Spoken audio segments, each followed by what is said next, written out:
Welcome everyone, it's Michael Dehaan from Quantum Lake Global. I'm the co-founder and financial wellness leader. And I've got Laura with me today. How are you, Laura? Good, thank you. Thanks for having me. No, thanks for being a part of this series. So we're going to talk today very much around the flow of money. I think Laura and I have got a similar passion around money, really how important it is in regard to running your business, but also around your mindset around money. That's what I work with a lot of clients. And I think you'd agree that it's very much around changing habits. Absolutely. So just a brief intro. So Laura's the CEO of Profit First Professionals Australia, and you're director of Profit Pioneer, Money Mentor Bookkeeper, and you're a money mentor as well. So you've been around money for quite some time, similar to me. That's right. I really love what you put on your LinkedIn description about yourself, which is very much around helping business owners grow sustainable businesses and grow their profits. So ensuring that they time and their love is returned in deserved rewards, whether that be paying them a fair remuneration for their for their value plus profit.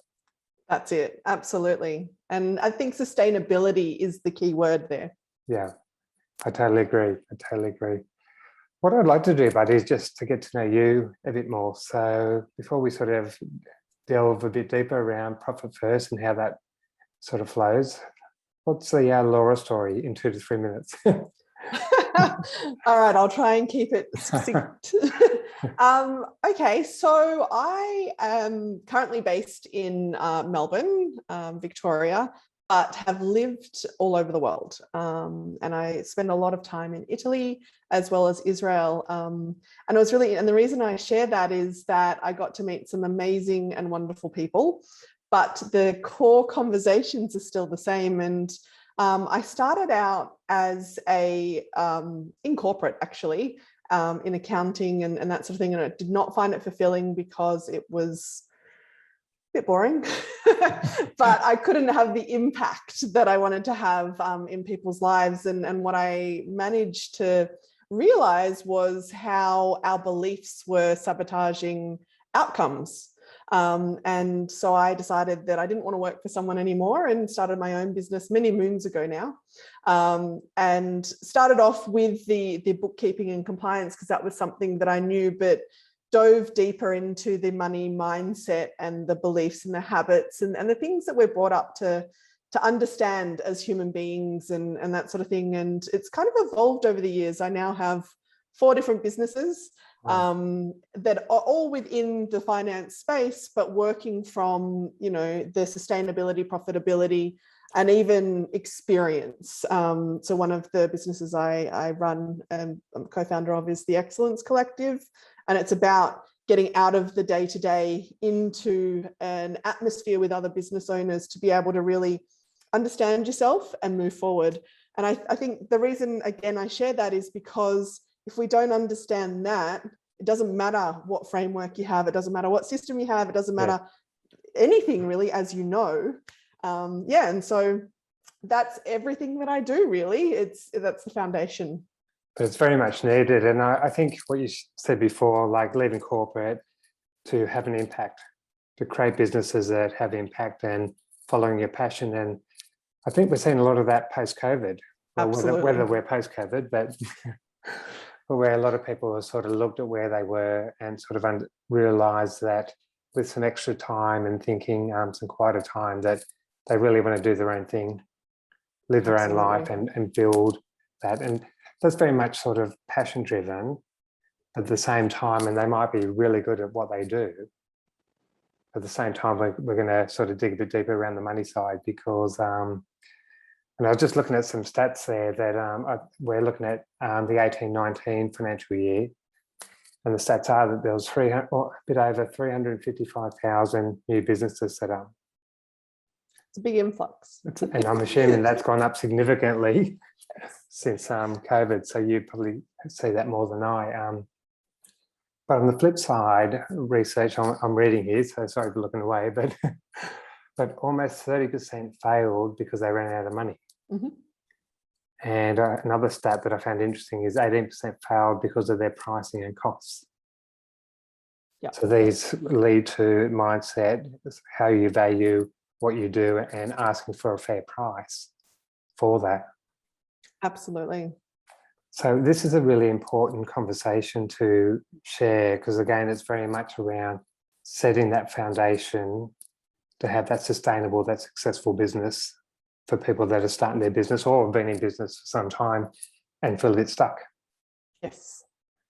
So I want to do a bit of deep diving now because I Sure. will put my hand up and that we do have the profit first model in our business and it really did change our mindset. Hence, I was really interested in the interview with you. But let us know a little bit more about this profit first. How does it run or what does it do for a business or business owner? Awesome. So Profit First is based off the book by Mike Michalowicz. And really what it is what people might hear is cash flow, but I want to take a step back. Cash flow is the end result, meaning it is the lifeblood in our business. It is the energy exchange, if you want to look at it that way, and has to happen for us to have a sustainable business. However, what Profit First does is works with the human behavior, the mindsets, the beliefs, and what it does is essentially say that as business owners, we check our bank account. That's what we do. It's a behavior that we have. And it's generally daily and more frequently if you're really stressed out about your money. But the problem being that if you only have the one bank account, you don't actually have the clarity as to what money is yours, what you can pay yourself, what your expenses are, whether or not you can pay tax and GST and all of the things that come with running a business. And so what we've done is with this framework is basically look at your business, your goals, you as a person and what you're trying to achieve. And then we can reverse engineer how Profit First is implemented.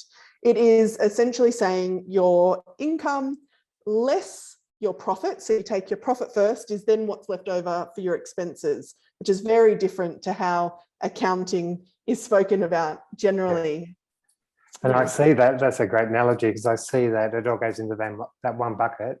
There's leaks everywhere. Yep. So they pay out their expenses and then whatever's left is theirs, call it income, call it profit. But because there's so much leakage, they tend not to pay themselves again what they're worth and is the business profitable, which again, if it's not, then it's generally not sustainable. Correct. Absolutely. And interestingly enough, that whole bucket idea with the holes and that sort of thing is, you know, with a bank account, it's feast or famine, even if it's not the case in your business, because you might have X dollars that makes you feel comfortable from a mindset perspective or a behavioral perspective. And then you'd look again and it's like, oh, I need to make money like right now, which may or may not be in alignment with what you need to do in your business. And so it's based on Parkinson's law, which is normally something that we talk about with time, is whatever time you have available to you is how long it's going to take to complete something. The same is with our money. If you have $10,000 in your bank account, well, then you're going to spend $10,000 in that bank account. It's Parkinson's law. We can't change that. So let's leverage it. And so having the multiple bank accounts allows for that and gives it purpose. And do you find that business owners that take on the profit first model, it's very much around impact. That's probably the one priority. But then we talk about time and money as well. Yes. You've got to balance the three. Absolutely. But do you find with understanding the flow of money and how that's running through your business, that it does create more time for business owners because they're sort of setting aside some money maybe for having 6 weeks off a year as an example? I think what it does is it brings the clarity around why you got into business in the first place. Because often what we do is go, I'm going to start a business, and then we've kind of bought ourselves a job because, again, we haven't looked at what we stand for, what the point is of having this business and what you get out of it. How is this business serving you rather than you serving it? And so by implementing Profit First, it allows you to really shape it around your goals. And if your main goal is to have 6 weeks off and everything's fully funded and nothing, is going to feel tight or difficult, well, then that's what the focus of Profit First at that time is. And then once you've done that, you can look at, well, what's the next priority? Is it, reinvesting in the business? Is it, increasing prices, working with less clients? The world's your oyster. We can fit this to what you want in your business. And I think that's what I love about it the most. So I think what I'm hearing there as well just is that it provides you some freedom, really. Absolutely. which a lot of businesses I talk to, they're stuck in the business. Yeah. Yeah, they've got the job. They've got the job. Yeah. Yes. So this is very much around creating new habits. So again, you're going down the pathway, initially what their beliefs are, generally around money, how they're brought up around money. Yes. So how do you create those new habits? You've got the sort of foundation and structure, but there'd be a lot of coaching around that, I'd imagine, because it's quite easy for people to slip back to old habits that aren't serving them. That's right. I think there's definitely an element of coaching, and like anything, and I'm sure you see it all the time, Michael, that unless we're continuously working on ourselves and our beliefs and how we show up and the actions that we take around that, it's really easy to slip back into how we've been programmed to work or show up or serve or whatever it is. And having the right people around to support you to do that is key.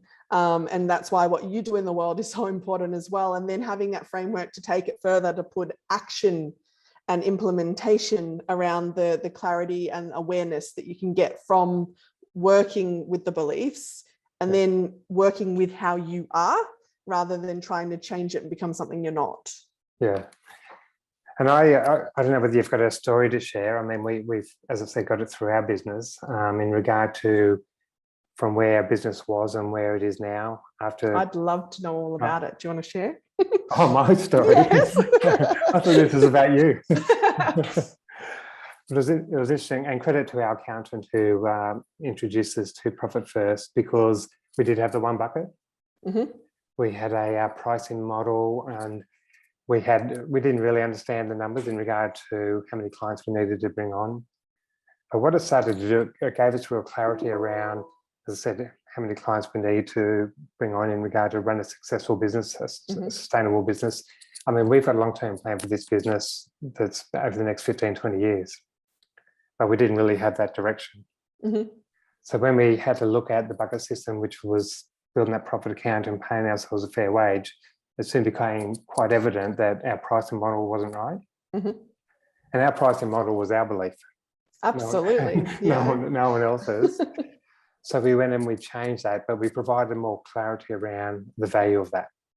Perfect. So it made us look inside, because a lot of people are external and you can blame things or tell stories around that, but it created us to actually get on that whiteboard, be true, and start saying how we're going to run this business differently. So as I said, increase the model in regard to revenue. We got the profit account first, and then we're paying ourselves that wage, that fair wage for our value. And then we're mindful around the expenses. So we're making better decisions around what expenses do we really need to be paying out in the business. And we're more structured around, so we'll go out, we're looking at the marketing strategy now, and we're going out to market again. We're quite clear around the overall cost and what we need in the business, and going out there with that and getting feedback and proposals that are more aligned to us, not this is what we think your business should do. That's right. And that's what the cost is going to be. We're very directed to what's going to be valuable for our business.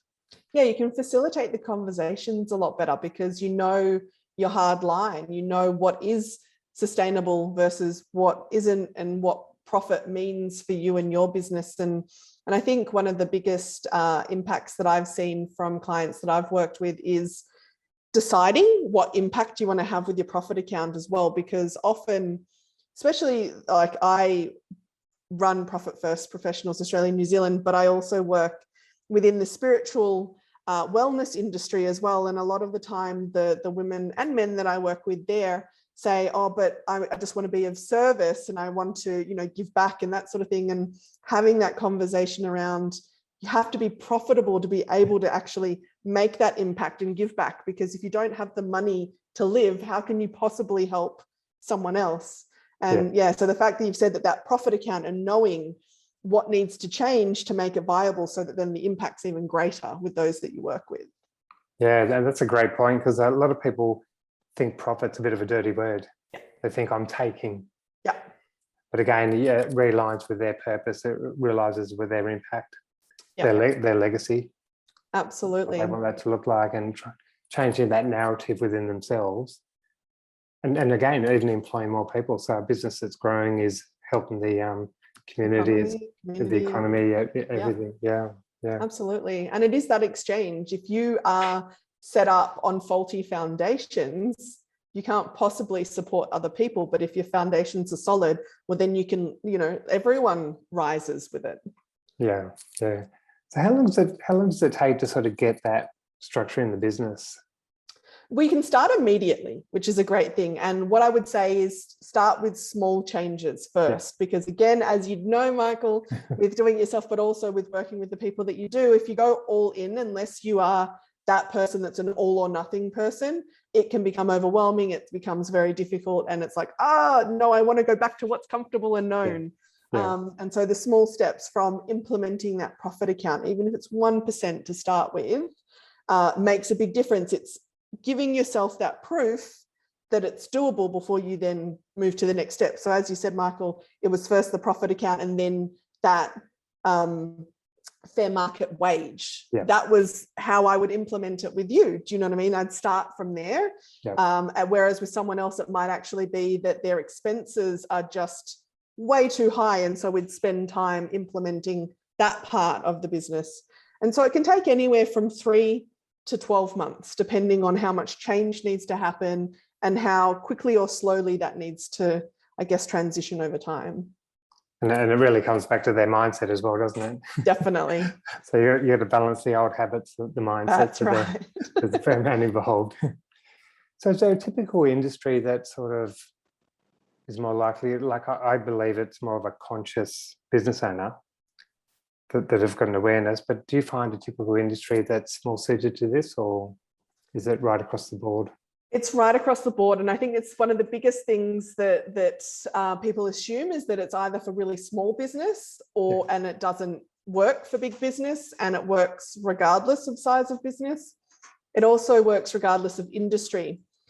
Tailoring it to an industry is important because there's obviously nuances in different industries, but again, it's meeting the business owner at the point where they want to make that change. Yeah. So if you've got someone that is a change maker in their business, anyone can do it. Yeah, yeah. And I just read, I just shared with you before we started the interview, I read your article just quickly around an overdraft. So a lot of businesses run with overdrafts, and I think you shared that it's more a safety net, to be honest. It is. So in your mind, you can sort of slacken off a bit or whatever, because I've got this $100,000 overdraft as an example. So I'd be really interested in sort of exploring how you sort of run a business in regard to that model, the profit first, putting the profit, your wages, whatever. And I'm assuming the overdraft sits in the bucket of expenses, but I'd love to actually get your feedback on that. Awesome. So the overdraft, I think the biggest problem that we see with overdrafts is they never go away. Once you have one, they're always there. Even if you pay it back and then it ebbs and flows and it's always at a deficit, and it's this thing that you can never get back to zero or stop. And so with the profit first framework, the idea is that it doesn't bolt on to your expense account because it's too easy to stay in the same habits by having it there. Instead, it's separated and treated as an actual loan. So as we know that if the overdraft sits at its full amount, there's interest that's being paid that we don't like. And I think that's the false economy with overdrafts, is that if you constantly have money going in and out, it gives us that false sense of, well, I'm not actually paying the interest, it's only a small amount. Whereas if you were to segregate it as if it was debt, which it is, and worked out as part of your operating expenses percentage what the repayments would be over a period of time, you then use the debt snowball effect to start paying that off. So you don't start to use it anymore. It is slightly painful because you don't want to be paying that interest, but it's also a motivator within the framework that you know it's going to be paid off by X period of time, that you can use your profit account on a quarterly basis to tip additional money into it so that it breaks that debt down even further. Yeah. And we've worked with clients in all different industries to eradicate these overdrafts, and it's definitely doable. Yeah, well, take away that sort of safety net as well, in a sense. Yeah. Well, because can your business run without it? Exactly. And are you making good decisions? Yeah. Because it's interesting. So there's this sort of model. I'm talking to a lot of clients, as I said, that are just starting their own business. So is this something that they can put in their business from day one? get I the would right recommend it. foundation before they create bad habits. Is that? Yes, that's it. And in actual fact, we have a Profit First professional, Najma Khan, who started her business, I think it was 5 years ago, and she'd read Profit First and implemented it before she even had any income coming in. And she said it was the best thing that she ever did, because what we often do is leave it too late to make that change. Whereas, again, it's those foundations. If we have the good foundations in place, the only thing we can do is grow and scale sustainably and profitably. So I'd say if you're at startup, even if you just implement the percentages that are in the book, you can tweak them as you grow. Do you know what I mean? And it will set you up to make brilliant decisions from day one. Wow. And I think that's a great mindset. That's a healthy way to start a business with the end in mind. Yes, absolutely. As opposed to trying to change the habits. And I think what I'm hearing anyway is that so business owners can then really focus on their impact. Yes, absolutely. They've got the structure there. They've got the flow of money. They've got a good understanding of what they can spend money on. They can decide on what time they want to spend, all the freedom that they want in the business. But correct. Ultimately, what I'm seeing a lot of people doing is that they're leaving corporate or leaving particular roles because of impact. Absolutely. And the thing is, as well, is that what we tend to do, if we don't have that impact or legacy, or even if those words seem too big at the moment and it's just the goal of making the same money that you made in corporate, with this framework in mind, you know when you'll get to it. You know what income you need to bring in to be able to cover all of the tax, pay yourself a fair wage and get there. And that stress goes, which means we're in our rational side of our brain, not the emotional, and we can make some really good decisions. Yeah. So what would someone do if they're starting a business or they've been in business, feel a bit stuck, don't really have an understanding of their flow of money? What would be the next step for them? It's a really good question. So there's a few ways. One would be to read the book if you love reading books or an Audible, because Mike is a very easy person to listen to if you're into the Audible side of things, or to read. It's very personal. He speaks about his own experience and has got quite a good sense of humor, and that gives you the framework at the percentages, and you can really make a start.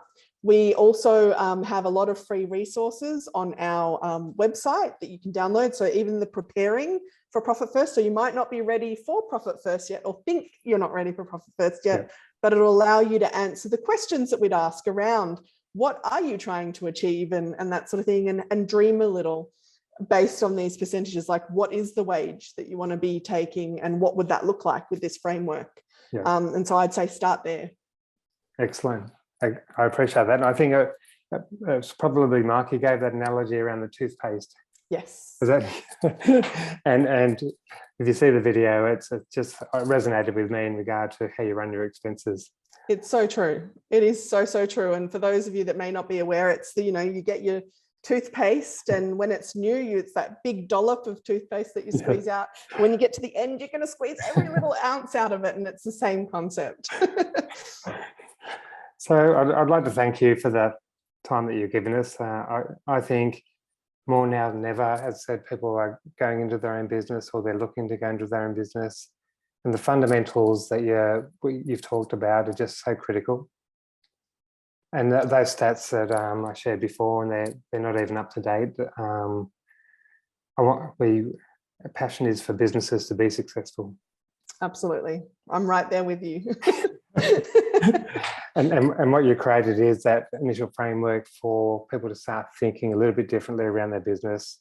Even people that are considering moving to a business, create that new habit from day one. So I appreciate that. And as I said, there'll be so many people that get value out of what you shared with us.